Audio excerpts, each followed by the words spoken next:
আজকে যে ভিডিওটা আমার এই মঙ্গল বার্তা চ্যানেলে আপনারা দেখতে পাবেন তা হলো পরম প্রেমময় শ্রী শ্রী ঠাকুর অনুকূলচন্দ্রের সন্নিহিত মনীষীবৃন্দ।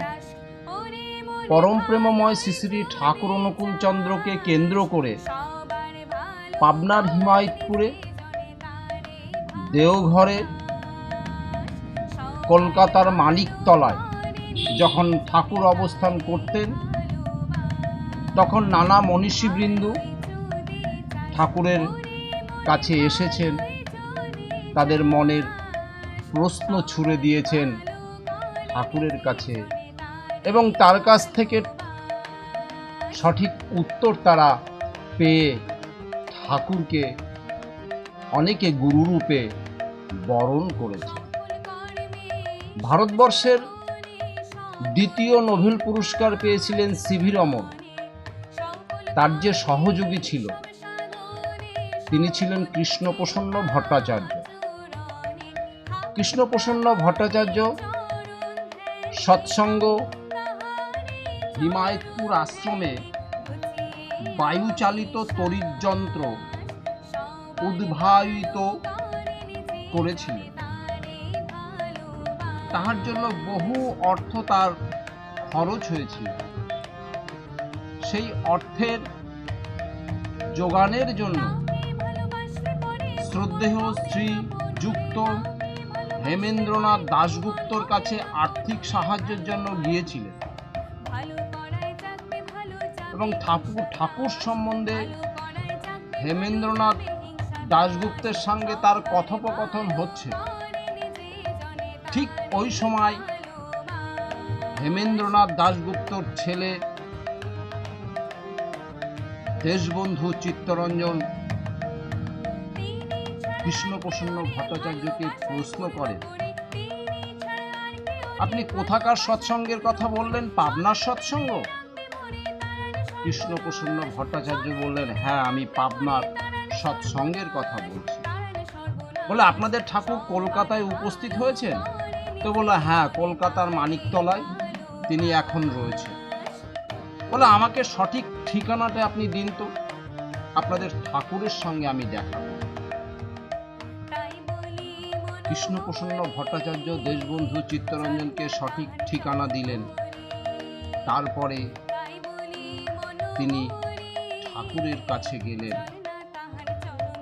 ঠাকুরের কাছে গিয়ে বললেন, আপনার কথা আমার একজন সহযোগী সহকর্মী তার কাছ থেকে অনেক শুনেছি। তিনি হলেন ঋষি অরবিন্দ ঘোষের ভাই বারিন ঘোষ, যিনি আপনাকে ভগবান রূপে গ্রহণ করেছে এবং আপনাকে বাদ দিয়ে তিনি কখনো একটা কাজও করেন না, যা কিছু করেন না কেন আপনাকে স্মরণ করে তিনি করেন।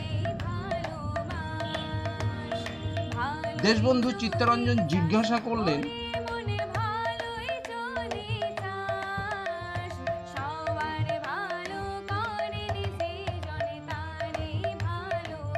আপনার কাছে কি আমি দীক্ষা নিতে পারি?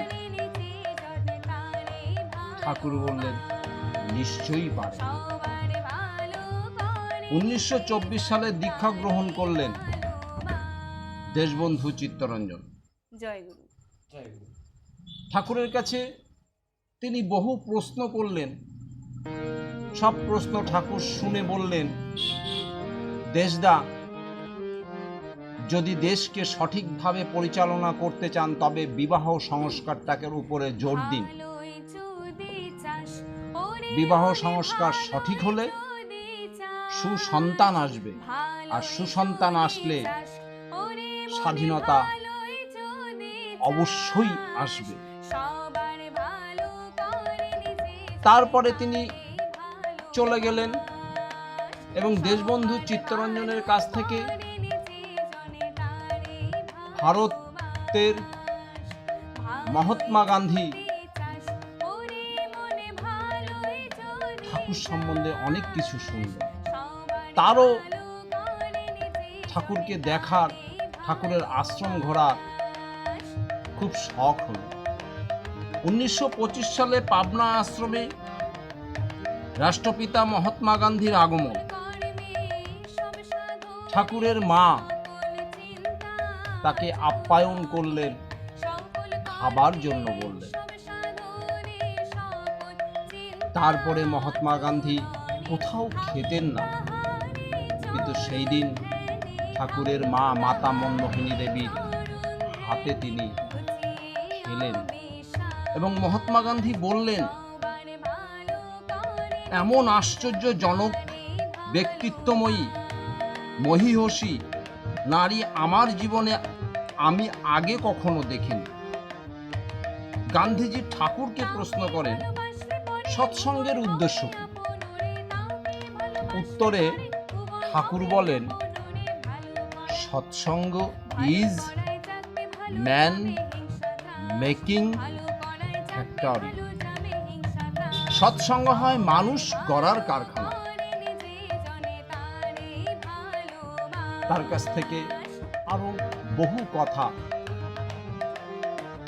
শুনলেন এবং যাওয়ার সময় বললেন, আপনার এই কথাগুলো স্বাধীনতা আন্দোলনে আমার কাছে প্রেরণা হয়ে থাকে। হাইকোর্টের সুনামধন্য ব্যারিস্টার চন্দ্রশেখর সেন, যিনি রামকৃষ্ণ পরমহংসদেব যখন জীবিত ছিলেন 3 বার তার সঙ্গে নানা বিষয় নিয়ে আলোচনা করেছিলেন, কিন্তু দীক্ষা নেননি। পরে যখন পাবনায় ঠাকুরের সঙ্গে দেখা করলেন, তার সঙ্গে কথাবার্তা হলো, তারপরে ঠাকুরের কাছ থেকে তিনি দীক্ষা গ্রহণ করলেন 1918 সালে। ঠিক সেই সময় ঠাকুরের 30 বছর পূর্ণ হলো 1918 সাল।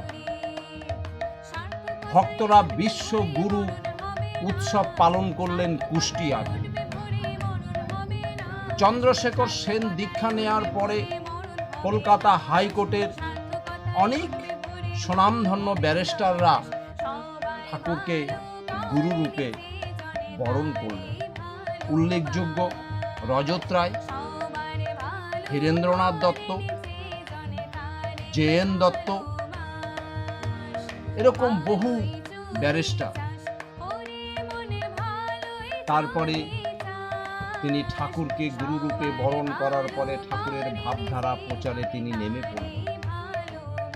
আবার আমরা লক্ষ্য করে দেখলাম 1919 সালে নেতাজি সুভাষচন্দ্রর বাবা, মা, দাদা সতীশচন্দ্র বসু ও স্ত্রী কমলাবাসিনী দেবী এবং ন্যাশনাল মেডিকেল স্কুলের অধ্যাপক ডক্টর শশীভূষণ মিত্র সহ আরও অনেকে ঠাকুরের কাছ থেকে দীক্ষা গ্রহণ করলেন। ঠাকুরের কাছে দীক্ষা গ্রহণ করে তারা আশ্রমে গেলেন, পাবনা হিমায়তপুর আশ্রমে। নেতাজি সুভাষচন্দ্র বসুর মা যখন আশ্রম তৈরি হয়, যে ইট কাটা হচ্ছিল, সেই ইট মাথায় করে চুল্লির কাছে পৌঁছে দিয়েছেন। তিনি ঠাকুরকে এত ভালোবাসতেন। নেতাজি সুভাষচন্দ্র বসুদের উড়িষ্যাতে যে হরনাথ লজ, যে বাড়িটি, সেই বাড়িটিতে ঠাকুরকে নিয়ে গিয়ে 22 দিন রেখেছিলেন। 1921 সালে নেতাজি সুভাষচন্দ্র বসু প্রথমবার ঠাকুরকে দর্শন করতে এলেন। ঠাকুর নেতাজি সুভাষচন্দ্র বসুকে চেয়ার দিলেন। নেতাজি সুভাষচন্দ্র বসু বললেন, আমার মা, বাবা, দাদা, বৌদির আপনি গুরুদেব, তারা আপনাকে ঈশ্বর রূপে বরণ করেছে, আর আমি কি না আপনার সামনে চেয়ারে বসবো? তিনি মাটিতে বসে পড়লেন। ঠাকুরের কাছ থেকে অনেক মূল্যবান কথা তিনি শুনলেন। কোন জায়গা থেকে দেশের কাজ শুরু করতে হবে তা ঠাকুর তাকে সবিস্তারে বললেন। আবার 1927 সালে ঠাকুর দর্শনে এলেন। ঠাকুরকে প্রশ্ন করলেন, দেশের কাজ শুরু করতে গেলে কোথা থেকে শুরু করতে হবে? উত্তরে ঠাকুর বললেন, ভালো মানুষ তৈরির প্রোগ্রাম নিতে হবে। ভালো মানুষ পেতে গেলে বিবাহ সংস্কার করতে হবে। বীজ ভালো হলে গাছ ভালো হয়, সবসময় মাথায় রাখতে হয়। ঠাকুর ছড়ার আকারে নেতাজি সুভাষচন্দ্র বসুকে বললেন, উন্নয়ন আর সুপ্রজনন এই তো বিয়ের মূল, যেমন তেমন বিয়ে করে করিস না কবু। 1939 সাল, দ্বিতীয় বিশ্বযুদ্ধের দামামা বেজে গেছে। ঠিক শেষবারের মতো নেতাজি সুভাষচন্দ্র বসু ঠাকুর দর্শনে গেলেন। তারপরে ঠাকুর কাছ থেকে তিনি চলে যাবার পরে তিনি অন্তর্ধান হয়ে জাপান জার্মানি গিয়ে তিনি আজাদ হিন্দ বাহিনী গঠন করলেন। এবং যখন গেলেন তার যে ব্যাগটা ছিল কালো রঙের, সেই ব্যাগের মধ্যে ঠাকুরের ছবিটা তিনি সব সময় রাখতেন। এবং যখনই তার মনটা খারাপ লাগতো তখন তিনি ঠাকুরের ছবিটা বের করে ধ্যানে বসে পড়তেন। এই দৃশ্য আমরা লক্ষ্য করে দেখেছি। বিখ্যাত পরিচালক শ্যাম হেনেগাল নেতাজিকে নিয়ে যে সিনেমা তৈরি করেছিলেন তার নাম Netaji Subhash Chandra Bose the forgotten hero. এই সিনেমাতে ঠাকুরের ফটোর সামনে বসে ধ্যান করতে দেখা গেছে। এখনো এলগিন রোডের বাড়িতে নেতাজির শোয়ার ঘরে ঠাকুরের ছবি আছে, তবে নেতাজি ঠাকুরের কাছে দীক্ষা গ্রহণ করেন। আবার পাশাপাশি আমরা লক্ষ্য করে দেখলাম 1945 সালে জনসংঘের প্রতিষ্ঠাতা, বর্তমানে যার নাম ভারতীয় জনতা পার্টি, সেই দলের যে প্রতিষ্ঠাতা শ্যামাপ্রসাদ মুখোপাধ্যায় আশ্রমে আগমন এবং দেশ সম্বন্ধে বিস্তারিত আলোচনা, দেশ ভাগ রুখতে ঠাকুর শ্যামাপ্রসাদ মুখার্জিকে বলেছিলেন যে অঞ্চলে বেশি হিন্দু সেখান থেকে কিছু হিন্দুকে মুসলমান অঞ্চলে বসবাসের ব্যবস্থা করে দেওয়া, আর যে অঞ্চলে বেশি মুসলমান সেখান থেকে মুসলমানকে এনে হিন্দুদের মধ্যে বসবাসের ব্যবস্থা করে দেওয়া। কারণ হিসাবে ঠাকুর শ্যামাপ্রসাদ মুখার্জিকে বলেছিলেন যে সেন্সাস হলে কেউ বলতে পারবে না আমরা সংখ্যায় বেশি, আমাদের আলাদা দেশ দাও। শ্যামাপ্রসাদ মুখার্জি ঠাকুরের এই যুক্তি অন্তর দিয়ে গ্রহণ করে কলকাতা মহাজাতি সদনে সভা ডেকেছিলেন। ডক্টর শ্যামাপ্রসাদ মুখার্জি কিন্তু কয়েকজন নেতার জন্য সভা ব্যর্থ হলো। ঠাকুরের মত সবাই যদি মানত তাহলে দেশ ভাগ আটকানো যেত। 1925 সালে কথাশিল্পী শরৎচন্দ্র চট্টোপাধ্যায় ঠাকুরের সৃষ্টি বিদ্যালয় তপবন বিদ্যালয় একটা অনুষ্ঠান, সেই অনুষ্ঠানে আমন্ত্রিত হয়ে এসেছে। ঠাকুরের সঙ্গে শরৎচন্দ্র কথা বলছেন। ঠাকুর শরৎচন্দ্রকে বললেন, আপনি পারেন না মিলনাত্মক জীবনমুখী সমাধানী সাহিত্য লেখার জন্য চেষ্টা করতে পারেন না? ঠাকুরের কথায় তিনি অনুপ্রাণিত হয়ে পরবর্তী সময়ে শরৎচন্দ্র দৃঢ়চরিত্র সমন্বিত এক মানুষকে কেন্দ্র করে প্রেরণামূলক উপন্যাস বিপ্রদাস প্রকাশ করলেন। 1950 সালে সাহিত্যিক অচিন্ত্য কুমার সেনগুপ্ত ও তারাশঙ্কর বন্দ্যোপাধ্যায় সাহিত্য নিয়ে ঠাকুরের কাছে সুপরামর্শ গ্রহণ করেন এবং ঠাকুরকে বলেন, আপনি কেন সাহিত্য নিয়ে লেখালেখি করেন না? ঠাকুর হাসলেন, কিছু বললেন না। পাটনাতে বিশ্ববিজ্ঞান কেন্দ্র স্থাপিত করলেন ঠাকুর। সেই সময় পরিদর্শনে এসেছিলেন বিশ্ববিখ্যাত বিজ্ঞানী শ্রী সত্যেন্দ্রনাথ বসু, যিনি পদার্থবিদ্যার বিজ্ঞানী, শ্রী জ্ঞানচন্দ্র ঘোষ, যিনি রসায়ন শাস্ত্রের বিজ্ঞানী, প্রশান্ত চন্দ্র মাইলভিস পরিসংখ্যানবিদ, তারা বিশ্ব বিজ্ঞান মঞ্চ পরিদর্শন করে খুব খুশি হয়েছিল। ঠাকুরকে বলেছিলেন, আপনি আদর্শ দেশ গড়তে পারেন।